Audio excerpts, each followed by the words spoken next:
আল্লাহ পাক কালামে পাকের মধ্যে ফরমান, ইয়া আইয়ুহাল্লাযীনা আমানু দুখুলু ফিস সিলমি কাফা, হে ঈমানদারেরা ইসলামের মধ্যে পরিপূর্ণ প্রবেশ করো। তোমার মাথার মধ্যে ইসলাম থাকা যায়, তোমার চেহারার মধ্যে ইসলাম থাকা যায়, তোমার পোশাকের মধ্যে ইসলাম থাকা চাই, তোমার মেয়ের মধ্যে ইসলাম থাকা যায়, তোমার ছেলের মধ্যে ইসলাম থাকা চাই, আল্লাহ তুমি মাফ করিয়া দাও। তোমার ব্যবসার মধ্যে ইসলাম থাকা চাই, তোমার দলের মধ্যে, তোমার নেতার মধ্যে, তোমার কাজের মধ্যে, তোমার কথার মধ্যে, তোমার আচরণের মধ্যে, তোমার ঘুমের মধ্যে ইসলাম থাকা চাই। এ কবরের মাটি চাপ দে, অমনি কবরের দুই পাশের মাটি এত জোরে চাপ মারবে, দুই পাশের কবরের মাটি এত জোরে চাপ মারবে, চাপের জোরে এক পাথরে আমি আর এক পাথরে লাগাইয়া পাবে।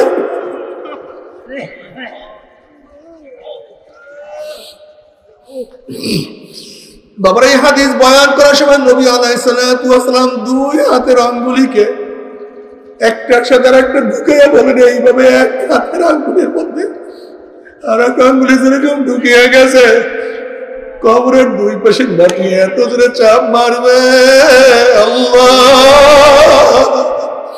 যারা নামাজ পড়বে না ডাইরেক্ট জাহান্নাম, ডাইরেক্ট, ইনডাইরেক্ট না, ডাইরেক্ট। নাম্বার 2, এতিম মিসকিনদের খাওয়াইতাম না, নিজে তো পেট পুড়িয়ে খাইতাম, হাজার ডিজাইনের খাদ্য ছিল, কিন্তু পাশের বাড়ির গরিব বাচ্চা সারা রাত্র না খেয়ে কাতরাইছে, এক লোকমা খানার ব্যবস্থা করি নাই। আমার মেয়ের বিবাহ তো লক্ষ কোটি টাকা খরচ করছি, কিন্তু পাশের বাড়ির গরিব মেয়েটাকে বিবাহ দেওয়ার জন্য একটা কাপড়ের ব্যবস্থা করি নাই। আমি তো সিঙ্গাপুর, থাইল্যান্ড গিয়ে চিকিৎসার ব্যবস্থা করছি, কিন্তু পাশের বাড়ির গরিব বাচ্চাটা ধুকে ধুকে পড়ছে, একটা প্যারাসিটামল ট্যাবলেটের ব্যবস্থা করি নেই। আমি তো সিঙ্গাপুর, থাইল্যান্ড, আমেরিকা থেকে বাজার করছি, কিন্তু পাশের বাড়ির গরিব বেচারি মহিলাটা কাপড় ছাড়া সারা রাত্র রাস্তায় নামতে পারে নাই, ঘর থেকে বের হতে পারে নাই, তাকে একটা কাপড়ের ব্যবস্থা করতে পারিনি। অর্থাৎ এতিম মিসকিনকে খাওয়াইতাম না, দেখতাম না। অকুন্না নাখুদু মাল খায়রিন, যারা ইসলামকে ধ্বংস করার চক্রান্ত করছে আমরা তাদের সাহায্য করতাম, সহযোগিতা করতাম।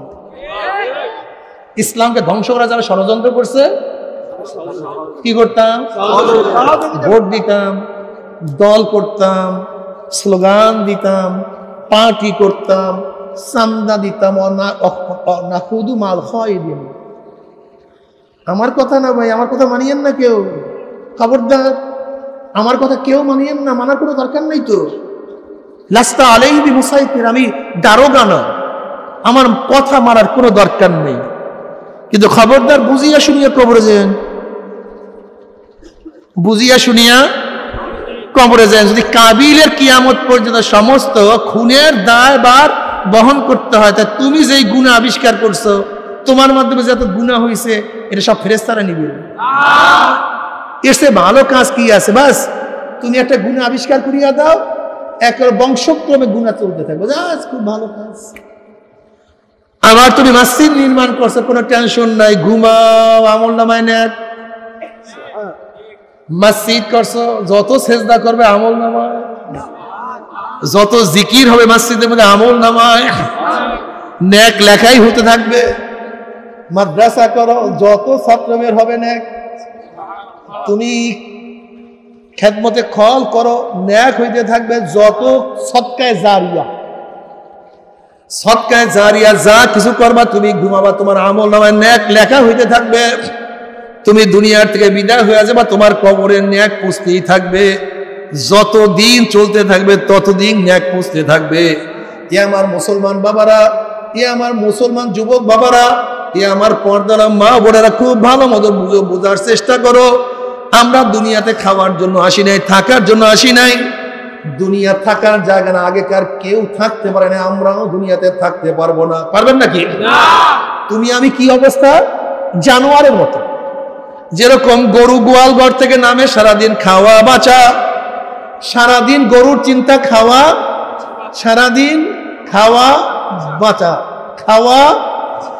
এই অবস্থায় রাত্রে ঘুমায় যায়, যা পেটের মধ্যে ঢুকেছে সেটা পাঞ্চাবার। আবারও সকালবেলা খাওয়া এবং বাঁচা, পরের দিন খাওয়া এবং বাঁচা। ওর এই টেনশন নাই, কে আমাকে বানাইলো, কেন বানাইলো, আমি কি করতেছি, কি আমার করার কথা ছিল। ঠিক আমাদের মধ্যে হাজারো মানুষ আছে ঘুম থেকে ওঠার পরে রিক্সা নিয়ে নামে, ঠেলা গাড়ি নিয়ে নামে, কৃষক ব্যক্তি কাঁচি নিয়ে নামে, কেউ তো ব্যবসা, কেউ তো বাণিজ্য, কেউ তো দোকান, কেউ তো নৌকরির কাজে ব্যস্ত হইতে হইতে কারোর বয়স 40 হয়ে গেছে, কারোর বয়স 50, কেউ তো দাড়ি পাকিয়া সাদা বানাইয়া ফলাইছে। ঘুম থেকে ওঠার পরে খাওয়া বাঁচা, খাওয়া বাঁচা। কিন্তু কি আমাকে বানাইলো, কেন বানাইলো, কি করা উচিত ছিল, আমি কি করছি? আজকে নামাজ পড়লাম কি বললাম না, আমি রোজা রাখলাম কি রাখলাম না, আহা আমার চোখ কি নেকের কাজ বেশি করছে না গুনার কাজ বেশি করছে? আমার কান কি নেকের আওয়াজ বেশি শুনছে না গুনার আওয়াজ বেশি শুনছে? আমার হাত কি নেকের কাজ বেশি করছে না গুনার কাজ বেশি করছে? আমি যা গুনাহ করছি তওবা করতে পারছি কি পারি নাই? আবার তওবা যা করছি আমার মাওলা মাফ করছি কি কারণে? খবরদার, হিসাব নিকাশ না মিলাইয়া কেউ মাওলার কবরে যাইও না। হে মুসলমান বাবারা, তোমাদের এলাকায় বহুত হিন্দু ভাইরা আছে, তোমার বন্ধুর নাম হরিচরণ, তুমি তার সাথে বসা, ওদিকে মাগরিবের নামাজ হয়ে আজান হয়ে গেছে, হরিচরণ বেচারা নামাজে যায় না, তুমিও নামাজে যাও নাই। হরিচরণ বেচারা দাড়ি কাটে, তুমিও দাড়ি কাটো। হরিচরণ বেচারায় টেলিভিশনের সামনে, তুমিও টেলিভিশনের সামনে। হরিচরণের হাতেও বিড়ি, তোমার হাতেও বিড়ি। হরিচরণের মাথায় টুপি নাই, তোমার মাথায় টুপি নাই। হরিচরণ বেচারার বউ বেপর্দা, তোমার বউ বেপর্দা।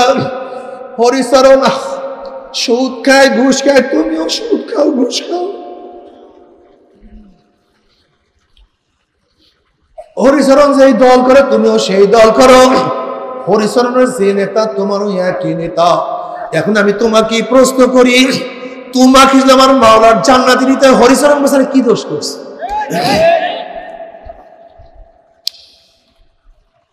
তোমাকে তোমার মাওলার জান্নাতি নিতে হয়, কি দোষ হরিচরণ বেচারা করছে? তুমিও খাতায় লেখো নাই, আব্দুল্লাহ খাতায় লেখে নাই।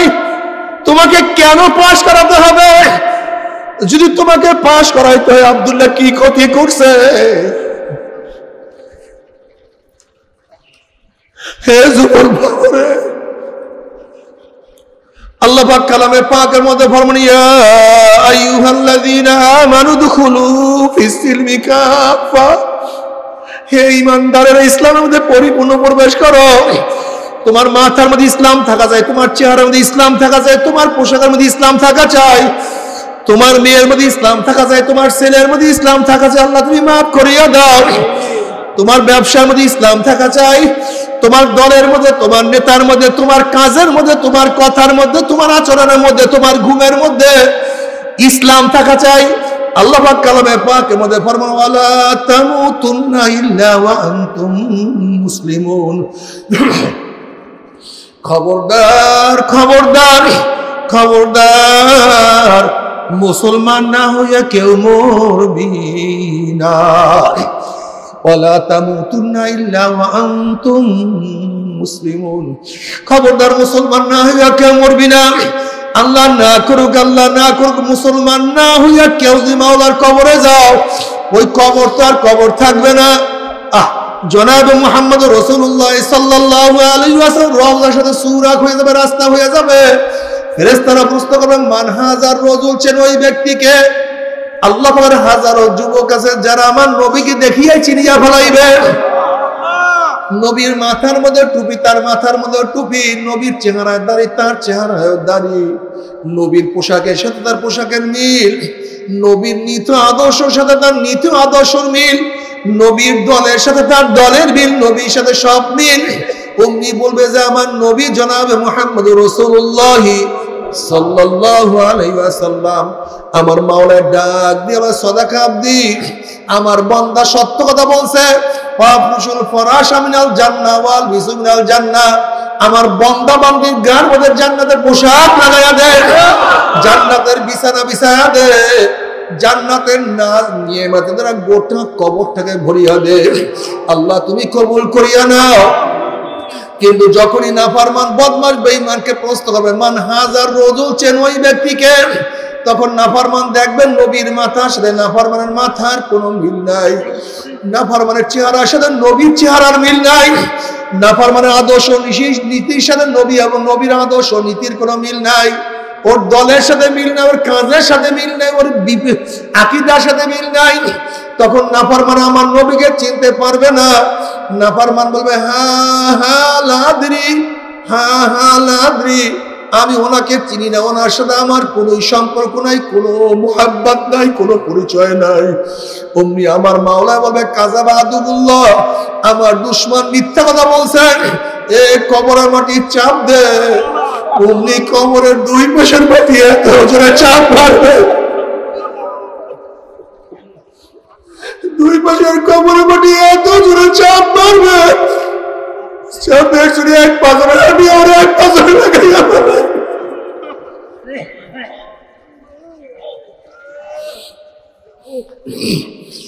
বাবার এই হাদিস বয়ান করার সময় নবী আলাইহিস সালাতু ওয়াস সালাম দুই হাতের আঙ্গুলিকে একটার সাথে আরেকটা ঢুকিয়ে বলেন, এইভাবে এক হাতের আঙ্গুলের মধ্যে আর এক আঙ্গুলি যেরকম ঢুকিয়ে গেছে, কবরের দুই পাশে মাটি এত জোরে চাপ মারবে আল্লাহ।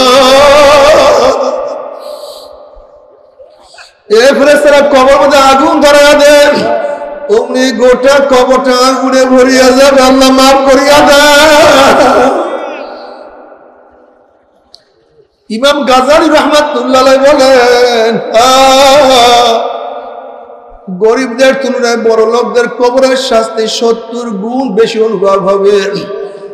যখন শাস্তি শুরু হবে, বড় লোকদের দুনিয়ার কথা মনে পড়বে, যে আমার বিল্ডিং এত দামি ছিল, আমার পোশাক এত সুন্দর ছিল, আমার খাট এত দামি ছিল, আমার টেবিলে এত ডিজাইনের খানা থাকতো, আমার কত ফুলের বাগান, কত মালিক, কত নৌকার আমার ছিল, আমার গাড়ি এত দামি, আমার এত এসি, এত কিছু। যখন দুনিয়ার আরামাসের কথা মনে পড়বে, দিকে আযাব শুরু হয়ে যাবে, তখন এত কষ্ট লাগবে যা সহ্য করতে পারবে না। ও আমার বড় লোক বাবারা, আজকে ছোট্ট একটা কাঁঠার আঘাত সহ্য করতে পারো না, আজকে নরম বিছানা বেঁচে তো শক্ত বিছানায় শুইতে পারো না, আজকে গরম সহ্য করতে পারো। খোদা না কাস্তা, খোদা না কাস্তা, খোদা না কাস্তা, কবরের মধ্যে গিয়া 99 সাবের কামে শুরু হইয়া যায়। কেমনে সহ্য করবে হিসাব নিকাশ না মিলাইয়া, কেউ মাওলার কবরে যায়। আল্লাহ আল্লাহ তুমি আমাদের সবাইকে মাফ করিয়া দাও। একজন ক্ষমা না করিয়া কবরে নিও না। ও আমার গরিব বাবারা, রোদ্রের মধ্যে কাজ করিয়া পিঠটাকে কালো বানাইয়া ফেলাইছ, আরাম কি জিনিস দুনিয়াতে দেখো নাই। আবার আল্লাহ না করুক কবরের মধ্যে যদি কষ্ট শুরু হইয়া যায়, তোমার সে বড় কবর পড়ার কেউ হইতে পারে না। আল্লাহ বাবারে, আসলে গরিব তোমার মাওলাকে বেশি পায়। তুমি কি দেখো নাই বেলালে হাবশি গরিব, আমার মাওলাকে পাইয়া গেছে। সোহাগ গরিব আমার মাওলাকে পাইয়া গেছে।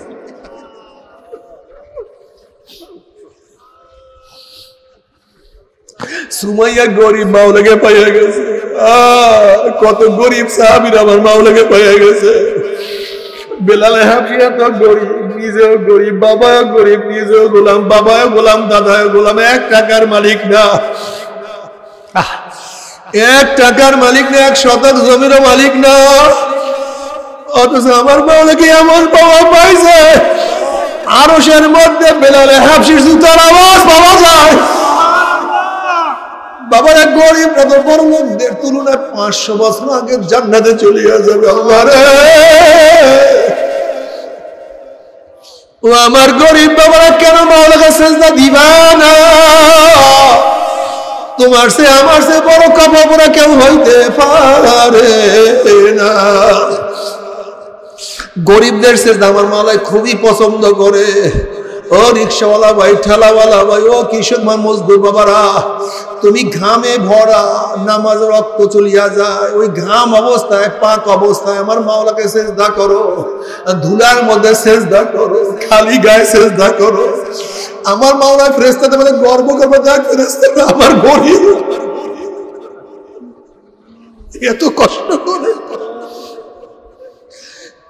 রৌদ্রের গরমে ঘামে সমস্ত শরীর ভরা, ঘামে তার কাপড় চুপ চুপ চুপ চুপ করতে আছে, কিন্তু এই মুহূর্তে আমার মাওলাকে সিজদা দিতে ভুল করে না। দেখ আমি মাওলার কুদরতি পার মধ্যে কপালটাকে কিভাবে চাপাইয়া দিছে।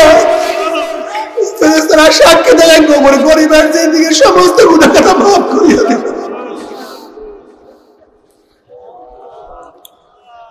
ও আমার কৃষক বাবারা, জমিনের মধ্যে যাও, জমিনের পাশে একটু খালি জায়গা মাওলাকে সেজদা করো। ও নৌকালা বাবারা, নৌকা চালাও নদীর মধ্যে, ওখানে বসে আমার মাওলাকে সিজদা দিতে ভুল করিও না। ও আমার মুসলমান ছাত্ররা, স্কুলে যাও, মাওলাকে সিজদা দিতে ভুল করিও না। বাজারে যাও, আমার মাওলাকে সিজদা দিতে ভুল করিও না। সব আমার মাওলার, আসমান আমার মাওলার, জমিন আমার মাওলার, বাতাস আমার মাওলার, বাতাস আমার মাওলার, পানি আমার মাওলার, গাছ আমার মাওলার, চক্ষু আমার মাওলার, জবান আমার মাওলার, হাত আমার মাওলার, হাত আমার মাওলার, লাশ আমার মাওলার। আমার মাওলার এত নিয়ামত ভোগ করি, আজ আমার মাওলার হুকুম মানবা না, আমার মাওলাও ছাড়বে না। আল্লাহ তোমার হুকুম পালন করে তৌফিক দিয়া দাও। বাবারে, বুঝিয়া শুনিয়া মাওলার কবরে যাইও, যদি হিসাব নিকাশ করিয়া মাওলার কবরে যাইতেই পারো, কিয়ামতের ময়দানে আমার মাওলা ডাকিয়া ডাকিয়া আরো সে নিচে জায়গা করিয়া দিবে। আল্লাহ আল্লাহ কবুল করিয়া নাও। জনাবে মুহাম্মদ রাসূলুল্লাহ সাল্লাল্লাহু আলাইহি ওয়াসাল্লাম ফরমান, হে আমার উম্মতরা, কিয়ামতের ময়দানে তিন জায়গা আমাকে খোঁজ করিও। হাউজের কিনারে আমাকে খোঁজ করিও, মিজানের কাছে আমাকে খোঁজ করিও, পুলসিরাতের কিনারে আমাকে খোঁজ করিও। আল্লাহ জনাবে মুহাম্মদ রাসূলুল্লাহ সাল্লাল্লাহু আলাইহি ওয়াসাল্লাম নিজের হাতে হাউজে কাউসারের পানি পান করায়া দেবে। মান শারিবা লাম ইয়াজমা বাদা, বুখারীর মধ্যে রওয়ায়াত আছে, যে এক পেয়ালা হাউজে কাউসারের পানি পান করবে 50,000 বছরের মধ্যে আর কোনদিন পানি পাশার লাগবে না। আল্লাহ তুমি কবুল করিয়া নাও। নবী আলাইহিস সালাতু ওয়াস সালাম মিজানের কাছে পাল্লার কাছে দাঁড়ায়া থাকবে, তার উম্মতকে ওজন দেয়া শুরু করবে। যখনই কোনো নেক বাদ দেয়া শুরু করবে, আমার নবী সুপারিশ করবে, মাওলা হে নেকটাকে বাদ দিও না। স্কুলের ছাত্র স্কুলে গেছে, ওস্তাদরা নামাজ পড়ে নাই, ওর সাথীরা নামাজ পড়ে নাই, কিন্তু আমার এই যুবক তো নামাজ ছাড়ে নাই। মাওলা হো বাজারে গেছে, বাজারের মধ্যে গুনায় গুনাহ থাকা সত্ত্বেও নেকের কাজ ছাড়ে নাই। এরপরে পরিপূর্ণ নেক তো করতে পারে নাই, কিছু নেক তো বাকি রয়ে গেছে। মাওলাকে নেকটাকে তুমি ফালাইয়া দিও না। আবার যখনই গুনাহ ওজন করা শুরু করবে, আমার নবী সুপারিশ করবে, মাওলার বাবা তো নামাজ পড়তো না, কিন্তু যুবক তো নামাজ ছাড়তো না। মাওলা এই মেয়ে তো নামাজ কাজা করতো না, ওর মা তো নামাজ পড়তো না। ওর মা তো বেপরদা অবস্থায় রাস্তায় বের হইতো, কিন্তু ওর মেয়ে তো বেপরদা অবস্থায় রাস্তায় বের হইতো না। ওর বাবা তো দাড়ি কাটতো, কিন্তু যুবক ছেলে তো দাড়ি কাটতো না। ওর ভাই এত বড় লোক সমুদ্র থাকতে পারতো না, কিন্তু আপন ভাই এত গরিব হওয়া সত্ত্বেও এক লোকমা হারামও তার পেটের মধ্যে ঢুকাইতো না। এরপরে দুই একটা হারাম তো রয়েই গেছে, দুই একটা গুনাহ রয়েই গেছে। আল্লাহ এই গুনাহটাকে ওজন করিও না। আল্লাহ পাক কিয়ামতের ময়দানে আল্লাহর হাবিবকে বলবে, ইশফাতু শাফা সাল তুতা, এ আমার হাবিব আপনি সুপারিশ করেন, যেই সুপারিশ করবেন আমি কবুল করব। সাল তুতা, যা চাইবেন আমি আপনাকে দিয়ে দেব। আপনি চান আমি আপনাকে দিয়ে দেব।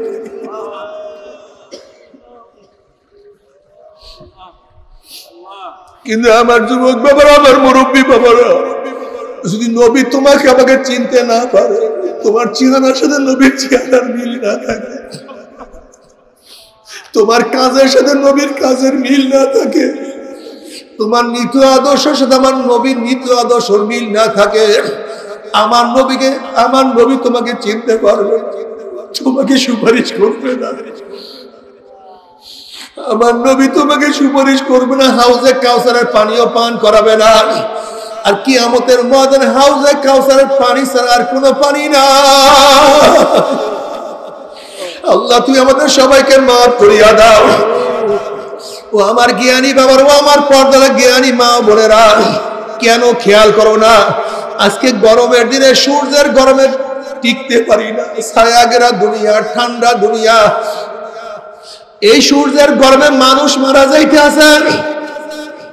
9,30,00,000 মাইল দূরে সূর্যের গরমে ছায়া ঘেরা দুনিয়া, ঠান্ডা দুনিয়ার পানি যদি গরম হইয়া যাইতে পারে, মানুষ মারা যাইতে পারে, বালু উত্তপ্ত হইয়া যাইতে পারে, রাস্তার পিচ গলিয়া যাইতে পারে, কিয়ামতের ময়দানে আল্লাহ পাক রব্বুল আলামিন যদি সূর্যটাকে তাঁবুর কাছে নিয়ে আসে, কিয়ামতের ময়দানে যদি সূর্যকে তাঁবুর কাছে নিয়ে আসে, সূর্যের গরমে কিয়ামতের ময়দানে পুরিয়া সব তামা হইয়া যাবে।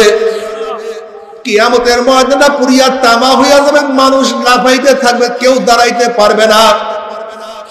ঘামাইতে ঘামাইতে কাউর ঘাম হাঁটু পরিমাণে হইয়া যাবে, কেউ ঘামের মধ্যে সাঁতার কাটতে থাকবে। আল্লাহ মাফ করিয়া দাও।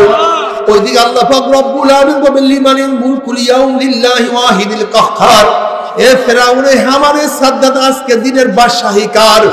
কার বাদশাহী? কোথায় ফেরাউন, কোথায় সাদ্দাত, কোথায় হামান, কোথায় আবু জাহেল? তোরা কোথায়? ওইদিকে মাওলার মধ্যে বর্ষা, ওইদিকে জাহান্নামের অবস্থা কি? তাকাদু তামাইয়াজু মিনাল গায়জি কুল্লামা উলকিয়া ফিহা ফাউজুন সালাহুম খাজানাতুহা আলাম ইয়াতিকুম নাযির। জাহান্নামের জোর চলে আসবে, জাহান্নামের রাগে এক একটা জাহান্নাম আর এক একটা জাহান্নামকে খাইয়া ফেলাইবে। 1 মাইল 2 মাইল উঁচা হয়ে জাহান্নামের আগুন শো শো আওয়াজ করতে থাকবে। এক একটা জাহান্নামের গলার মধ্যে 70,000 শিকাল লাগানো হবে। এক একটা শিকালের মধ্যে 70,000 ফেরেশতারা থাকবে। ওই ফেরেশতারা জাহান্নাম ধরিয়া রাখতে পারবে না। এই অবস্থা দেখিয়া বুখারী সাহিহর মধ্যে কিতাবুত তাফসীরের মধ্যে আসছে, ওয়াকুল ইব্রাহিম খলিলুল্লাহি নাফসি নাফসি, মুসা কালিমুল্লাহি নাফসি নাফসি, ঈসা রূহুল্লাহি নাফসি নাফসি। সমস্ত নবীরা বলবে মাওলা আমাকে বাঁচাও, আমাকে বাঁচাও, আমাকে বাঁচাও। এই মুহূর্তে জনাবে মুহাম্মদুর রাসূলুল্লাহ সাল্লাল্লাহু আলাইহি ওয়াসাল্লাম সেজদায় পড়ে বলবে মাওলা তোমার ইজ্জতুল জালালের কসম খায়া বলতে আছি, আজকে জাহান্নাম তোমার একটা উম্মত কেউ খাইয়া ফেলায়, আমি কিন্তু তোমার হাবিব জান্নাতের মধ্যে ঢুকবো না। এ কপাল পোড়ার দলেরা, যে আল্লাহর হাবিব কঠিন মুহূর্তে তোমাকে আমাকে ভুলবে না, সেই আল্লাহর হাবিবের দাড়ির মধ্যে কেমনে পৌঁছলা গা?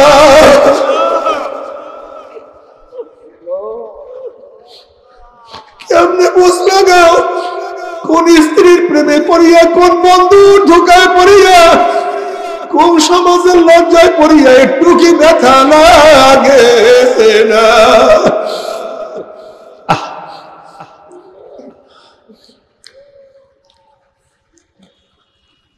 নবী আলাইহিস সালাতু ওয়াস সালাম বলেন মাওলা রে, ওই জাহান্নাম তোমার একটা উম্মত কেউ খাইয়া ফেলা, আমি কিন্তু জান্নাতের মধ্যে ঢুকবো না, আমি ঢুকবো না। রব্বি হাবলি উম্মতি, রব্বি হাবলি উম্মতি। মাওলা আমার উম্মত, আমার উম্মত, আমার উম্মত। যেই নবী কিয়ামতের মাঝে উম্মত উম্মত করবে, সেই নবীর দাড়ি কেমনে কাটো? আজকের থেকে নিয়াত করো, ও আমার স্ত্রী বেজার হয় হোক, আমার বন্ধু যায় যাক না, কিয়ামতের ময়দানে আল্লাহর হাবিবের সামনে উঠবো, তার চেহারায় দাঁড়িয়ে, আমার চেহারায় দাঁড়িয়ে নাই। যখন আমার চেহারায় দাঁড়িয়ে নবী দেখবেন না, নবীর কলিজায় কষ্ট লাগিয়ে যাবে, লজ্জা আমার মাথা নত হয়ে যাবে।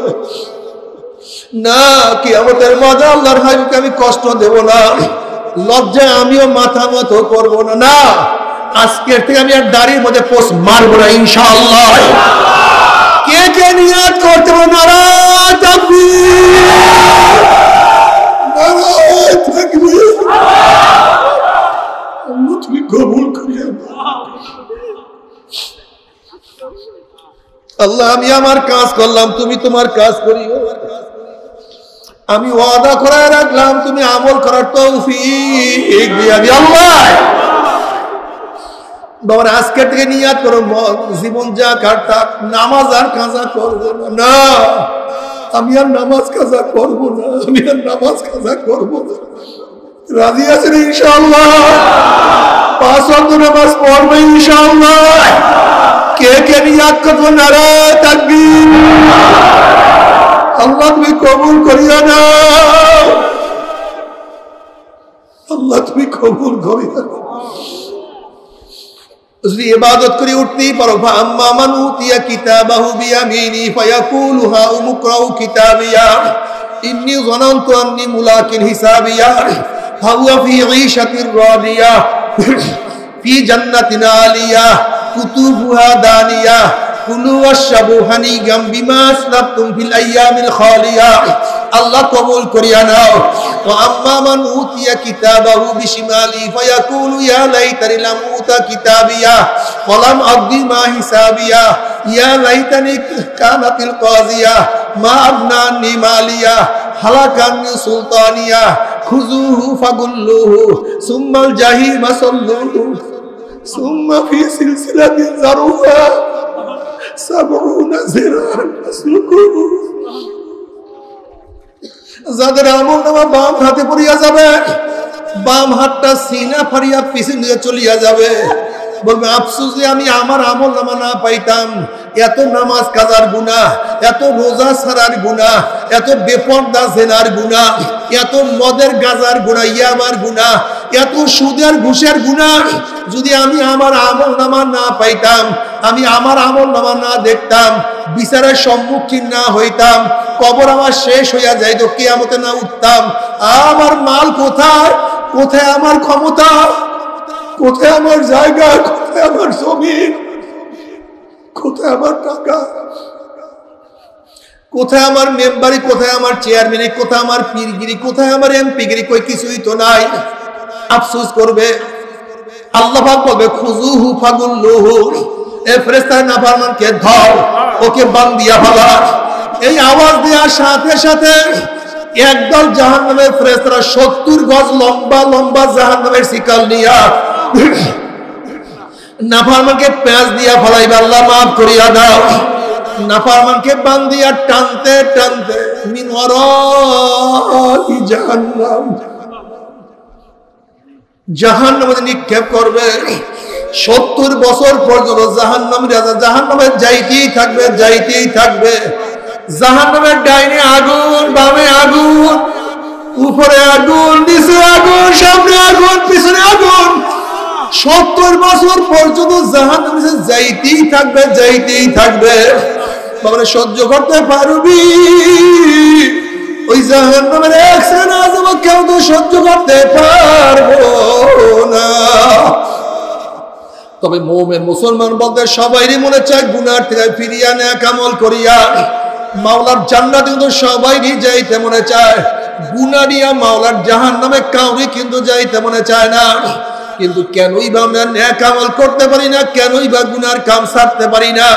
এর মূল কারণ হলো আপনার এবং আমার পিছনে নফস এবং শয়তান লাগিয়া রইছে। এই নফস এবং শয়তান থেকে ফেরার জন্য যে কোনো একজন হক্কানি আল্লাহর ওলির হাতে হাত দিতে হবে রে বাবা। খবরদার, বর্তমান জমানায় পীর মুরিদের মধ্যে শিরক, বিদআত, হিংসা, হাসাদ, ব্যবসা বাণিজ্যে প্রদ হয়ে গেছে। সমস্ত আল্লাহর ওলির একমত, যেই পীরের 5 জন মুরিদের মধ্যে কমপক্ষে 3 জনকে দেখবেন আলহামদুলিল্লাহ সুন্নাত মুআফিক আমল আখলাক মজবুত হয়ে যাইতে আছে, গুনার কাম ছাড়তে আছে, নেকের আমল ধরতে আছে, কলম নরম হইয়া চোখে পানি আসতে আছে। বৃক্ষতর নাম কি, ফলে পরিচয়। আমি চরমনাই বুঝি না, চরমনার দাওয়াত প্রশংসা প্রচার প্রসার করার জন্য আসি রে বাবা।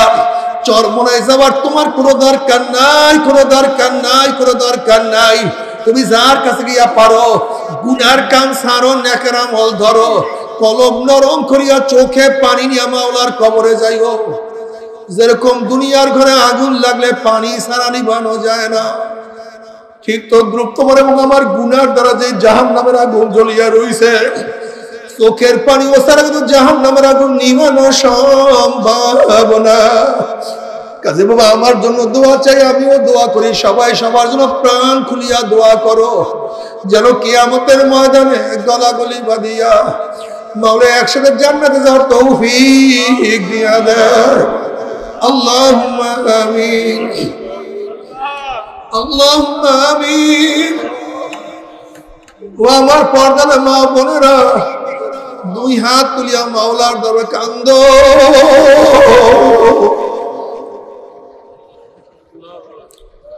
আর মাওলার কাছে মাপ চাও। কান্না না আসলে মনে বুঝরে মন, একদিন এই ঘরের দরজা দিয়ে নতুন বউ হইয়া উঠছিল রে মন। কত মেয়েলগা শরবত খাইছে, কত মেয়েলগা বাতাস করছে। আবার একদিন এই ঘরের দুয়ার দিয়ে মরণ আসিয়া বাইর হব। ছেলে কানবে মামা করে, মেয়ে কানবে মামা করে, ওরে মঞ্জু আর দিব আল্লাহ। আল্লাহ কত আলেম ওলামাকে নিয়ে হাত করলাম রে মাওলা। আল্লাহ কত সাদা দাড়িওয়ালা ভাইদেরকে নিয়ে হাত করলাম রে মাওলা। আল্লাহ কত বেগুনা না বলে তালবের ভাইদেরকে নিয়ে হাত করলাম রে মাওলা। আল্লাহ কত জাকিরি শাকিরি তোমার খাস খাস বন্ধুকে নিয়ে হাত করলাম রে মাওলা। আল্লাহ আমি তো গুনাহগার, তোমার যেই বন্দার হাত পছন্দ হয় তার উপরে আমাদের সবার গুনাহ কথা মাফ করে দাও।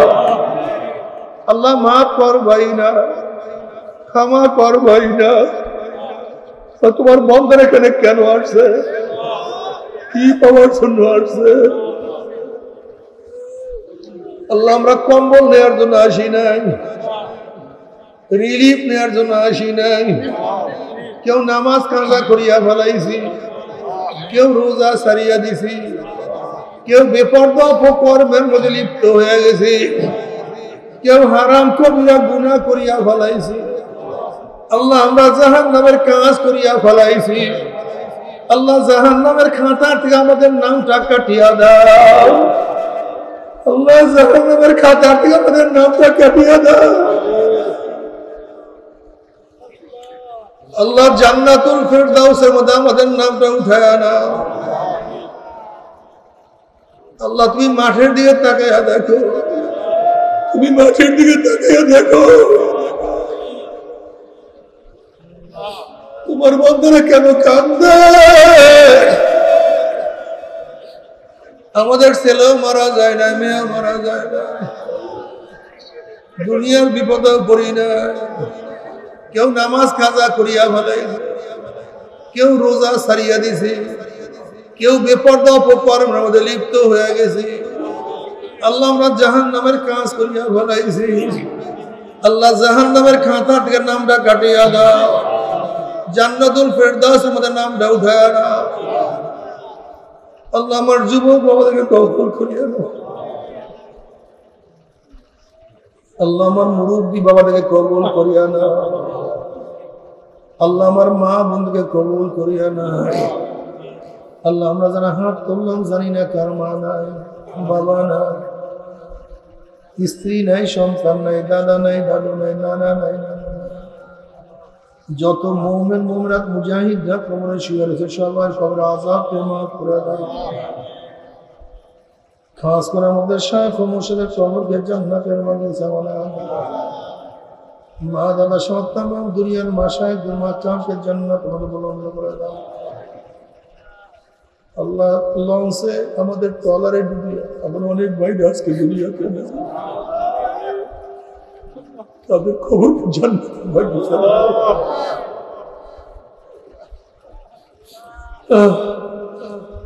رب ارحمهما كما ربياني صغيرا. وصلى الله تعالى على خير خلقه محمد وآله وأصحابه وأزواجه وأتباعه أجمعين وارحمنا معهم برحمتك يا أرحم الراحمين.